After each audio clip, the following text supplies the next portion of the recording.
This is the real Ted G, and you're joining me for a special podcast, very near and dear to my heart.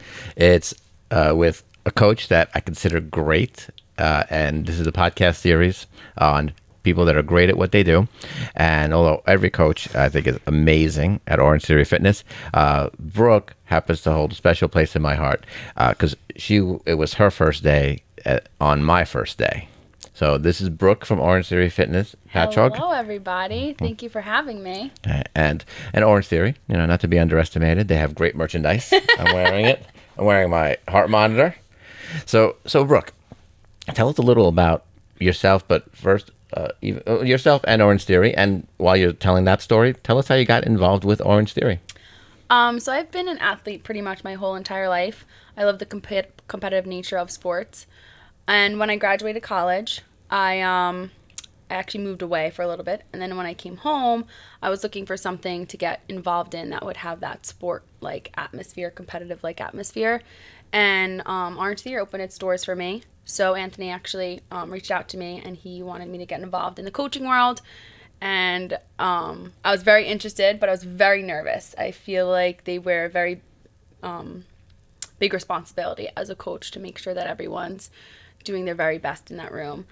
And then I ended up thinking that it wasn't made for me, and then I wasn't made for it, but it ended up working out, and I wouldn't have it any other way. I have that competitive-like nature in the class. I love coaching everyone, and it's a great community. It's great connections. And you recently won an award. Yes. For being a coach. Yes. And I mean, do you carry it around with you? Not everywhere I go. No, but I did ask you to. So yeah. Seriously, though, Coach of the Year. Yeah, it's very cool, but I couldn't do it without my team and the members. Everyone there, so wonderful. Well, when I saw that trophy, that's what was like, okay. And then when I was thinking about this series about people that are great at what they do, I was like, oh, Brooke is the perfect choice. I didn't say who I really wanted to be on the podcast because it was open to almost everyone when I emailed Sam. But I was glad that I ran into you and you were willing to do it. A lot of people are nervous. A lot of people are just nervous. Yeah. And but it's cool because I just want to bring I've had different people from different fields on these podcasts, and maybe it just brings something to, someone who might not be thinking about it. Yeah. And with Orange Theory, so I'm really glad you did do it because my first day after a very long hiatus of physical fitness or lack of physical fitness for almost 2 years, my first day at Orange Theory, it was during Hell Week. Yes. Yeah, so it had to be Hell Week, and it probably was the first day of Hell Week, and you were actually being trained. And Makes so sense. the way the training process works, I guess new trainees have to coach under or observe. Yep. Okay. And you were observing one of the best. Yes. Anthony's awesome. Very fortunate. Okay. And I do remember that whatever the workout was, something to do with the rower, and it involved somehow a partner. And we must have had odd people because I didn't technically have a partner to you row and then you row as a base. And I remember you were observing. You weren't necessarily taking the class. And I do remember this, and this is what I think. When I think, oh, she's great, and what makes her that great? Not just that you're great at coaching, at format, everything. You hopped on and said, okay, I'll be your partner. And there I am, about to pass out because I can't keep up with people like you. Yes, you can. But just that kind of won me over. And that was really day one or day two possibly, but it was day one. And that's all it took to win me over on something like Orange Theory. Yeah. Yeah. Now tell us a little bit about Orange Theory in general, because I do enjoy it. It's not a cult like people think. Once you are in it, though, you are stuck. You love it. What is the science behind it? So Orange Theory is a 1 hour high intensity heart rate based training class. And primarily it's about 28 or so minutes of cardio. So that's coming from the treadmill or the rowers. And then 28 minutes around with weight room training. So it is based on your heart rate. There's 5 different zones. We primarily try and target 12 or more splat points. So if you take home your 12 or more splat points, you're going home with 36 hours of more calories being burned throughout the day than your body's basically used to. And splat points are when my heart rate is in the what's called orange. It's called the or orange red. zone. Orange. So Okay. Orange Theory. Okay. You get your 12 splat points from the orange and red zone combined. So that's basically 84 to 91% of your max heart rate or above. That's what you aim for. We have different efforts. We have our base, challenging but doable. We have our push that gets you uncomfortable. That's where you're going to start seeing orange. And then we have the red zone as well, and that's very, very uncomfortable. Yes, it's really fulfilling when you get to the red zone and you keep going. And you're like, okay, I can do this. I'm Wait. actually okay. I'm not going to die today. So I was never a runner. No one would ever have called me a runner. And I ran a 5K, and I was right in front of the old women that were walking it. So that's the extent of my running experience. But now I don't think I can consider myself a little bit of a runner. I can run a mile in less than 10 minutes. There you go. Right? Is that the definition? Right? No? Yeah. Is that okay? Yeah. So, and every day you want to push yourself. What I really love about your classes, it's not just your playlist. Even though every coach has playlists, and every coach you could tell it's like, oh, Eminem's in this one. Yeah. Oh, when Beyonce follows Eminem, we know who put that playlist together. Your playlist always has to have the Killers on there. Is it Mr. Brightside? Mr. Brightside, yeah. I like Mr. Brightside a lot. Okay. And you're always there to say, like, it's you against you. And I mean, I see some of the same phrases are written on the walls, which is great. But you're great at just always saying it. It's you against you. It's you against the mirror. And you do always push people to give me that other point one. Give me that that point one. Everyone has an extra point one in them when you're running, and it is important to say that. And I mean, I enjoy. I think I've enjoyed all the classes. Yeah.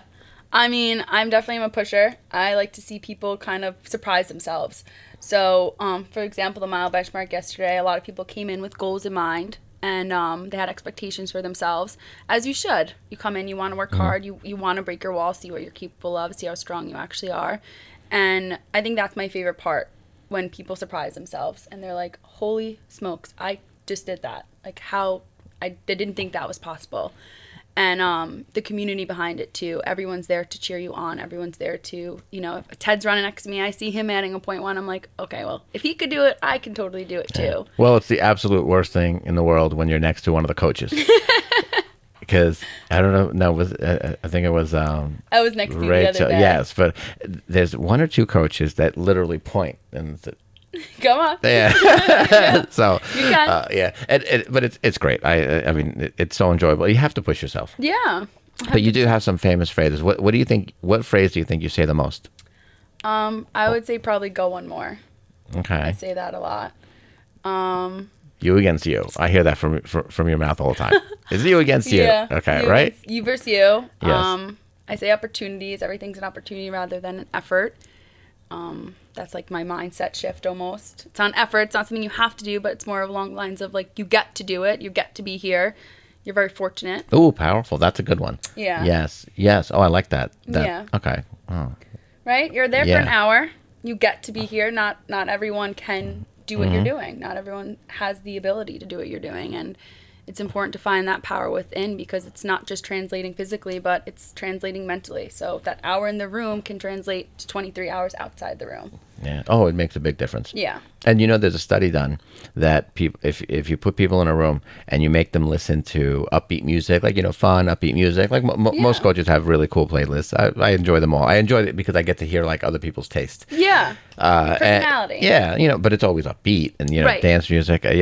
And they say that if you put people in a room and you make them listen to that music for hours, they walk out of the room. Their decisions are bolder and braver than if you put people in a room and make them just listen to maybe classical music or I guess maybe a different style of music, or a little more boring, not upbeat, not like like pop music and bubblegum pop and all that stuff, which it feels like I'm back in high school and I'm listening to actually me now. It feels like I'm back in after college. It's like, yeah, I remember that music. Right.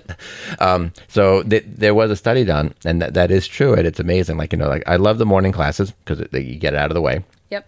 And also the phone doesn't ring. So like my work doesn't come into my brain. Mm-hmm. So and then that music, along with that music, and you're sitting there just it's nice and loud, and it's 7 a.m, and it's nice and loud, and you listen to it. I feel it does change your whole day.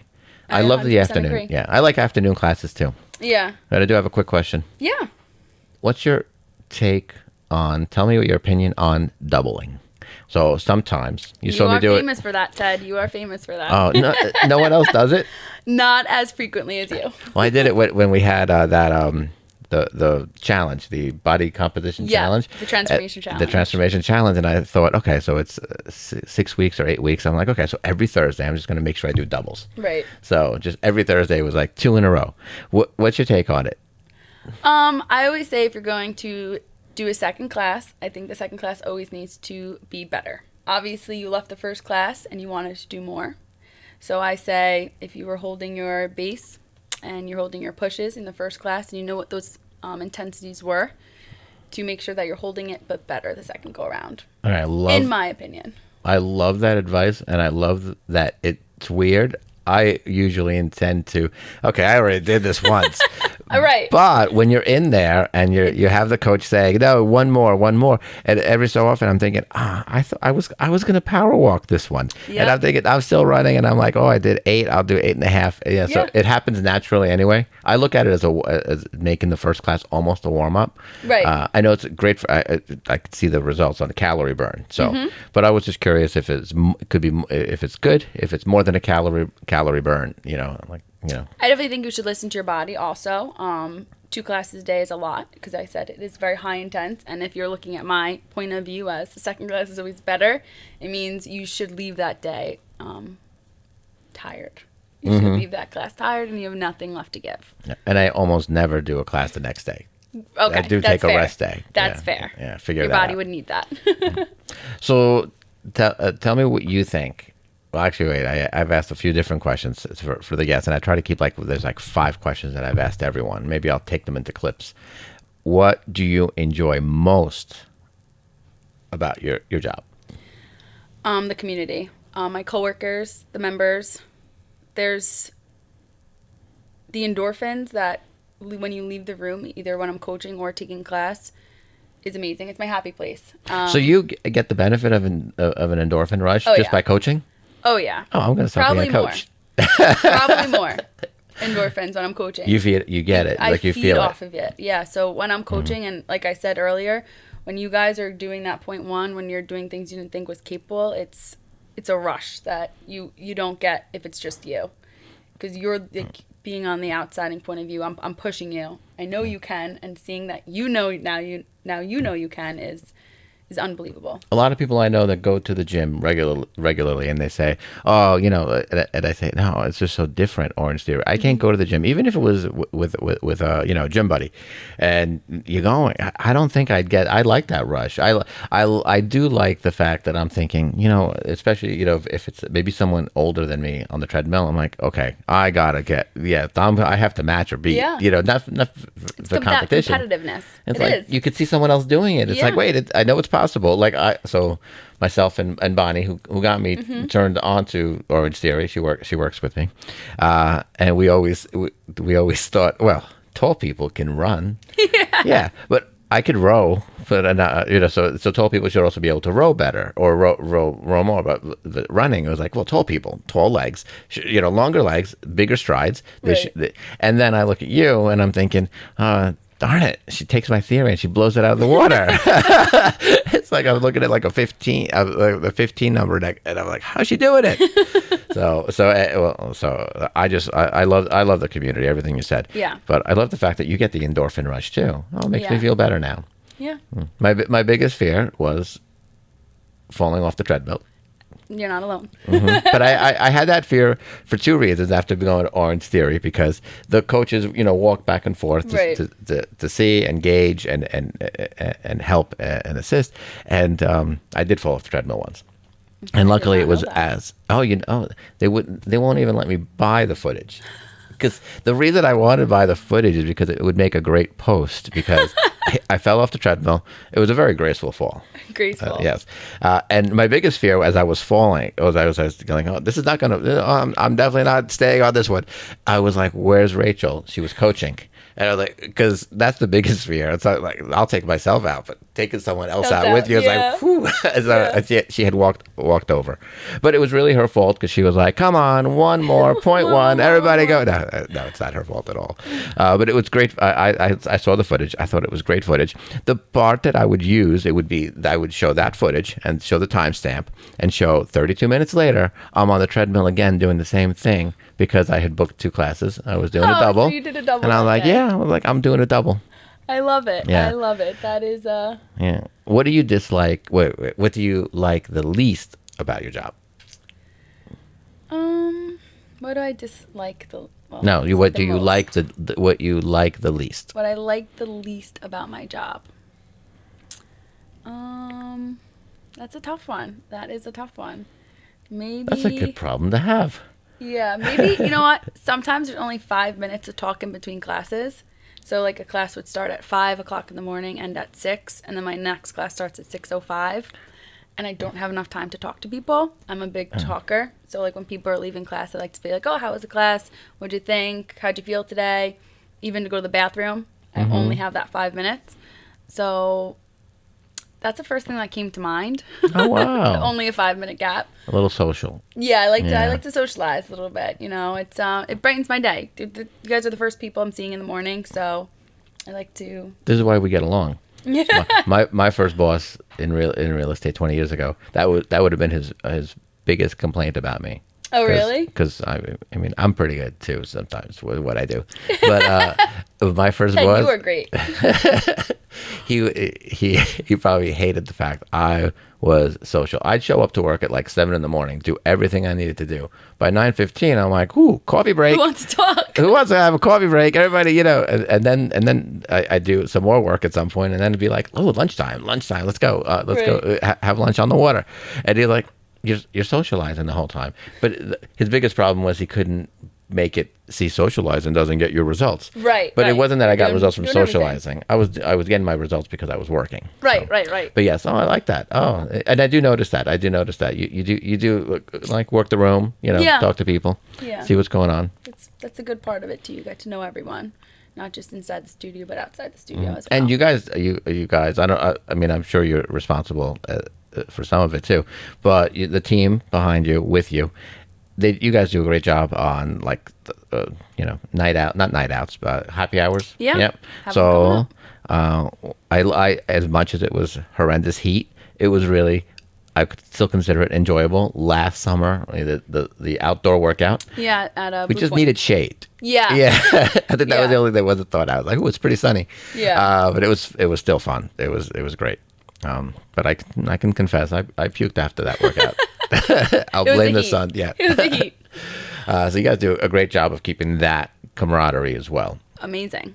Yeah. Oh yeah. A lot No, to do that's with Sam too. She's an absolute goat. she She's is. the best. I told her really is. when I have a whole series on managers. Yeah. I actually think she should be in. She's the best. I don't know what I would do without her. So, Yeah. Oh no, she does a great job. oh my gosh, unreal. She keeps that place, going and upbeat and fun. We have a great team, and it comes from the leaders. Anthony and Sam do a great job. Anthony actually knew him from high school. You knew Anthony from high school. Yeah, funny I thought you story. said he knew me from high school. I was No, thinking that. That he looks really good for his age. No, we worked together for like probably 4 years before we even started Orange Theory too. Wait, what high school did you guys go to? See, I went to Station North. He went to St. Anthony's, Oh, you're all here. but he lived like Okay. 2 blocks down from me, so Oh, I knew him growing up. oh wow. Pretty cool. Yeah, it is nice to bring like people that you Yeah. know and would be good at it. So Right. I mean, he reached out to you for a lot of good reasons. I'm very happy. I think we all are. I enjoy the workouts. There's not. I mean, I can tell you that every time I go, even if I think not because of the workout, but it's my day. I'm gonna have a bad workout. No, somehow Never I guess leave the room regretful. no. Yeah, you never. And that's something that someone told me a long time ago. You never on your deathbed. You're never gonna regret what you didn't do. Yeah, Sorry. so true. Yes. No. The other way around. What you did. What you did do. Yeah. You're only going to regret what you didn't do. Right. And on the small level, the workout, you're never going to regret going to a workout. Yeah, the hardest part's waking up, but once you're there, like you said, some days all right, I might take it easier today, but once you're on the treadmill, you got the music going, the coach in your ear, it turns it a whole new level. And you guys got me about a year ago. How long ago was it? You did a midnight workout. Was it We've done 11? a couple of them. Yeah, the first one that I was there for, I was thinking, I was like, okay, yeah, I'll wear my sneakers. I thought it was just going to be a party. Nope, and those ones are tougher than normal classes. It was because tougher. of the energy. All the coaches there, all the members are there. And I was pushed more Rooms because are I ended full. up next to someone who like is a crazy runner. I feel like I know his name, but he was like he kept pushing them like 12 and 13. I'm saying, well, I got to do it at least a 12. Oh gosh, and then that's actually the best part. Yeah. That's what people don't get. Like I could have a personal trainer, and I know I wouldn't I wouldn't push No. myself as much. And that's also what I like about I think almost all of you. You guys know that when someone is not, I guess, holding back or not trying as hard as they should. So you guys will bring a weight, bring Oh, yeah. an extra, be like, Ted, you should be doing 45s. Yeah. I don't know why this is not right. Something's off here. Yeah. So you guys take, you do that. And that's also great. And I think that's also another reason that people see results. You don't push us to the point of, I'm going to, injure myself. No. But you guys, and obviously you're trained. You go through training to be a coach. Obviously, you go through training to be a trainer, right? Yeah, There we is have a requirement. to be certified personal trainers. Okay. And I did ask when I first started if you guys are certified in CPR, Yep. Yep. Certified CPR, AED, all that good stuff. just in case. I Yeah. have to Never used it before, so knock on wood. Yes. So anyway, so now I have a few other questions. So another question that I'm asking all the guests is, if you had to choose, and it's not a bet, I just I think I know. So everyone I've asked, they've said the opposite answer of me. If you had to choose Elvis or the Beatles, which one is it? The Beatles. Okay, I'm batting like 0. So, okay, every guess. So you see the list in front of you. Every guess so far. Yep. Beatles. Oh, that's so funny. And it's funny. The funny part is how I've invited, like, even by chance, I should have invited someone onto this podcast that just by, chance. Oh, yeah, the beat. Oh, Elvis. Elvis is, the king. Elvis is everything. Yeah. I choose Elvis. I love the Beatles, but I still choose Elvis. Right. I think I just grew up listening to more of the Beatles in my home. Yeah. So even like I'll put them like on my first like 5 minutes of class or my last 5 minutes of class. I'll mix them in my playlist. And I was complaining about a slight pain that I have from yesterday because when on the last treadmill block when it said all out, I went all out. Good. And when there's Empty your double tank. digits involved, it was double digits. I was like, okay. It was a thing. I had a little bit of pain, but I skipped because I was in a little bit of a rush for work. I skipped the last 5 minutes, the stretching. And for some reason yesterday I said, I think that's it. Because that's the Could only be. thing I've done differently. We always Could it say be? stretching is the last 5 is just as important as the first 55. Just like your warm-ups. It really is. Yeah. And so I actually did the stretches like at 12 o'clock. Oh, good. That Because makes I me couldn't very sleep. proud. So I was like, let me try these stretches. Yeah, that makes me very proud. Yeah, the last 5 minutes is just as important. 100%. You need to recover just as much as you need to work hard. So we answered that question, Elvis or the Beatles. Well, another one for the Beatles. Kick it off. Yeah. And let's see. I think I've covered everything. I hope people get an insight into Orange Theory, not just because I like it, but because of how it could really, that you don't have to be, like a weirdo that wants to do doubles. You don't have to be Sometimes that you do. weird. You could go in and you'll see. And it's not even, it's not even about seeing the results. That's actually a nice byproduct. And people say, "Oh, look, it looks like you're losing weight. Are you trying to lose weight?" No, I go to the gym 8 hours out of the week because I'm trying to get heavier. But yeah. No, but it's the feeling, and people underestimate. And that's the most amazing part. And it goes hand in hand with something else that I teach a lot of my agents, or I try to teach and preach, that earning it. I'm not adverse to any kind of plastic surgery or what people can do, but I have to say I'd rather earn a flat stomach because of the endorphins that are going to be created along the way, and just the way it makes you feel. You know, people might think it's just about, oh, I'd love to let me lift weights and get, like, you know, bigger arms, or, you know, biceps, or, you know, and that's great. It looks good. It's amazing. It's the way you feel on the inside. Yeah. It's a big mental thing too. Sometimes I feel like my body can't give more, let's say, on the treadmill in the weight room, but I feel so much better throughout the day if I take class than if I don't take class, just because I get that 1 hour of myself. It's just me. Of course, I'm with the community of Orange Theory, but I don't have my phone, like you said. Yeah, the phone. And, I didn't know if it was so a I rule start or my not. day. I leave my phone in the lockers. You don't need it for an hour. It's an Yeah. hour. You can be on your phone for 23 hours. Give yourself an hour. I even hate it. I used to do the 10 a.m.s, and which is great. You know, it's a nice luxury to have, that you can go to the 10 a.m. classes. What could happen there, though, because we all have iPhones, most people these days, Apple phones, and like you get the call, and I'll look at it and I'll be like, I know who that is, and then it could just like change my brain and be like back to work mode. Yeah. So it's almost yeah. So like if I was in the late class, I might even get rid of the watch too. All the time I Love put it. my phone on Do Not Disturb too, just so. Yep, perfect. You know. No phones, and just it's another world. It's a great feeling. Yeah. And you use a phrase that's and I don't know if you've ever been to or read a Tony Robbins book, Anthony Robbins, the self-help guru kind of guy. You use a phrase, not the you against you versus you.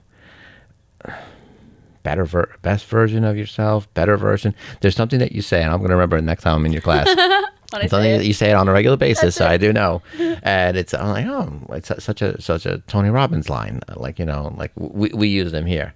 But back to my theory, my theory, TED theory, is it's the journey is really the benefit.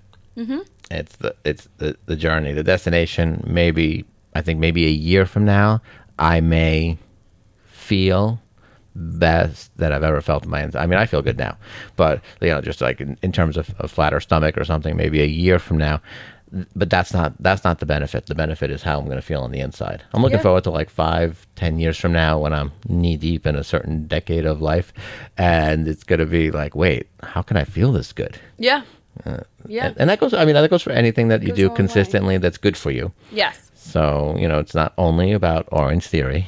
No, it's doing things that you enjoy to do, and like I said, it's an hour inside the studio, but 23 hours outside the studio. So being able to transfer that to your everyday life is also important.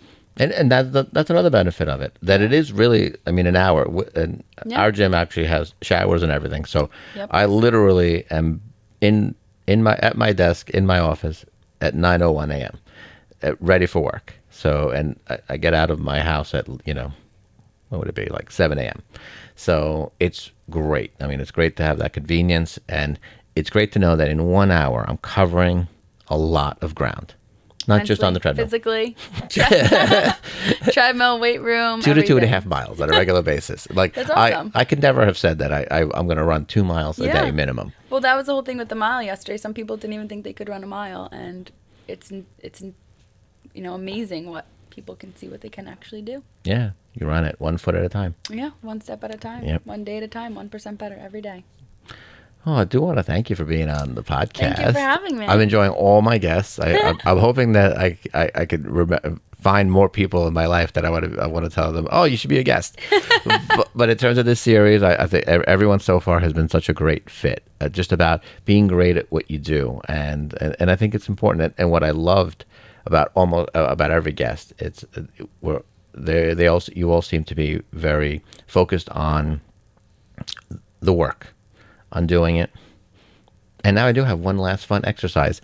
That Sure. My previous guest, we ran an hour and a half, which the ideal time is like to run about 25 to 35 minutes. My previous guest, we ran an hour and a half, and I'd totally forgotten it. The whole time I'm thinking, I'm forgetting something. Okay. So I have a fun exercise. It's okay. So I'm going to ask you 3 questions. Okay. Okay. And it involves the use of adjectives and description. So question 1 is, what's your favorite color? Purple. Okay. give me 3 words that describe purple. Light, beautiful, and light, beautiful, and alive. Okay, light, beautiful, and alive. That's important, and it's amazing that you use those 3 words. Okay. Second question: name your favorite animal. Elephant. Okay, and give me 3 words to describe why. Calm, happy, and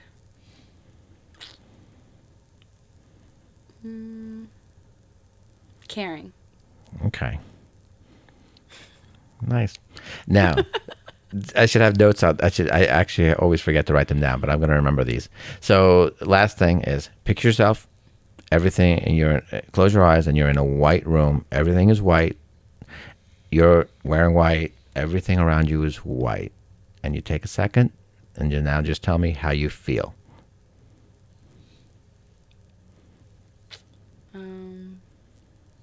Calm. 2 more words.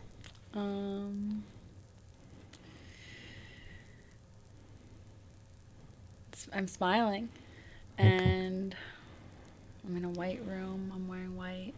Is it my wedding? And elated. Okay, so the answer to the first question, your favorite color, and the way you describe it, is how others perceive you. Okay, so you said light, Yeah. caring. That was elephant. That was elephant. Okay. You used 3 words that was perfect. Light, beautiful, alive. Yep. Okay. And now, so the second question was, what's your favorite animal? And when you describe the animal, it signifies how you perceive you. And they were very similar traits. Interesting. Yep. Wow. Yes. I've never heard this before. And then the last question, in an all white room and everything, and how you feel is actually how you view death. And what did I say? The last part was elated, but that just means you're very busy right now. And you don't think you know I am it. very busy right now. No, but the first part was. Honestly, I was gonna say empty. Oh wow! I was gonna say empty. It was on the Okay. tip of my tongue. I'm not gonna lie. The first 2 words are calm. Calm. You said calm. Okay. Yeah. So let's pretend empty, calm, and the elated, I think, was a push. I think I was searching for something, Yeah. and I think the searching was empty. Yeah. So I've been asking everyone. I've That's super forgotten my answers. I did this about 6 months ago, but yeah. So those are so. But I appreciate the input. It's so helpful, and actually you could use those questions. You could even Yeah. use them on a date and stuff. I was gonna say I might use them in the future. You should use it and not say the end. Like, just You're say, right, let me just write this stuff down. Let me see what's going on. A month. Yeah. But it could be a fun, a holiday conversation. Maybe leave the last part out. Just do the first 2. The first 2 are more fun. How you see yourself and how others see you. And I love people's answers when it comes to that. Yeah. Well, thank you, Brooke. Thank you. I'm going to Ted. see you if for. I have a podcast, you'll be my first guest. Oh, okay. And what would it be Get on? ready. I don't know. Okay. How to buy a house? Maybe. How to do a podcast. How to do a podcast, how to do a house. We'll do it all. Absolutely. Well, keep up all the good work, and you guys are awesome. I mean, you even you've added another location, and so I'll do like 2 days over there too. Oh, nice. Yes. Nice. Yeah, everyone's great over there too. I mean, we really are very fortunate for Orange Theory. Yeah, no, I can see the cultures are very similar. Yeah. They're very friendly there. They're I don't know if they were like that before, but the influence of you guys is definitely amazing for them too. Good. All right. So I have to. So I'm the real Ted G, and thanks for tuning in, and thanks for watching. And you can find me on Spotify, YouTube, Instagram, Facebook, and there is something else. TikTok? I'm very sporadic on TikTok these days, but maybe I'll get back on TikTok. I have a couple of reels I haven't shared yet. Yeah. All right. Thank you, Brooke. Of course. Thank you.